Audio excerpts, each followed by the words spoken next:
দর্শক মণ্ডলী আসসালামু আলাইকুম। ত্রয়োদশ জাতীয় সংসদ নির্বাচনে 129 পিরোজপুর 3 থেকে নির্বাচিত হয়েছেন আল্লাহ রুহুল আমিন দুলাল। আল্লাহ রুহুল আমিন দুলালকে অভিনন্দন জানিয়েছেন ত্রয়োদশ জাতীয় সংসদ নির্বাচনের স্বতন্ত্র প্রার্থী হাফেজ ব্যারিস্টার তৌহিদুজ্জামান। নবনির্বাচিত সংসদ সদস্য আল্লাহ রুহুল আমিন দুলালকে অভিনন্দন জানিয়ে হাফেজ ব্যারিস্টার তৌহিদুজ্জামান যা বললেন। আসসালামু আলাইকুম প্রিয় মতবাড়িয়াবাসী। ত্রয়োদশ জাতীয় সংসদ নির্বাচনে আমি স্বতন্ত্র পদপ্রার্থী হিসেবে লড়েছি ফুটবল মার্কা নিয়ে। আলহামদুলিল্লাহ, আমি খুবই খুশি যে এবারের নির্বাচনটা খুবই শান্তিপূর্ণ এবং সুষ্ঠু হয়েছে। কোনো ধরনের জোট ঝামেলা হয়নি এবং আমরা যেই ইলেকশনটা আসলে সবসময় কাম্য করেছি সেটাই হয়েছে আলহামদুলিল্লাহ। আর আমি সবসময় একটা কথা বলেছি আমার প্রচারণায় যে যে যোগ্য তাকে ভোট দিবেন, যোগ্য ব্যক্তি যোগ্য আসনে বসবে। আলহামদুলিল্লাহ, আমাদের আলহাজ রুহুল আমিন দুলাল স্যার জয়যুক্ত হয়েছেন। স্যারকে অবশ্যই অভিনন্দন জানাই।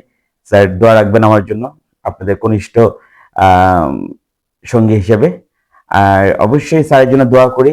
আমরা আশাবাদী স্যারকে সাথে নিয়ে স্যারের সাথে আমরা আমার বেয়াবাসী সুন্দর এবং সুষ্ঠু 5টা বছর অতিক্রম করবো ইনশাআল্লাহ।